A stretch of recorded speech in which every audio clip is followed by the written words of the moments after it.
அந்த தனியார் பள்ளிகள்ல என்ன செய்யறாங்க, இவங்கெல்லாம் ஸ்லோ லேர்னர்ஸ், அவங்களுக்குலாம் வேற ஈஸியான கொஸ்டின் பேப்பர் கொடு, மற்றவங்களுக்கு வேற கொஸ்டின் பேப்பர் கொடு, படிக்கும் போதே இந்த பிள்ளைங்களுக்கு படிப்பு வராதுன்னு பிரிச்சு விட்டுறாங்க.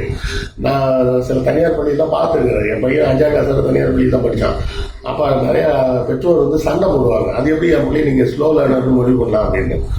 பதிலுக்கு டீச்சர் கேட்கறது என்ன தெரியுமா, வீட்டில் நீங்க என்ன பண்றீங்க, வீட்டில் பாடம் சொல்லி கொடுக்க மாட்டீங்களா, வீட்டில் நான் பாடம் சொல்லி கொடுக்கணும்னா ஸ்கூல்ல பாடம் சொல்லி கொடுக்குறோம், உனக்கு எதுக்கு நாங்கள் ஃபீஸ் கட்டணும் அப்படின்னு இந்த பெற்றோருக்கு கேள்வி கேட்க தெரியவதில்லை. அதுதான் பிரச்சனையே. புரியுதுங்களா? சரி, எப்படி இருந்தாலும் சரி, இந்த ஒன்றிய அரசாங்கத்தின் அட்டூழியத்தால் இந்த RTE மூலமாக படிக்கக்கூடிய மாணவர்களின் படிப்பு தடைப்பட்டு நிற்கிறது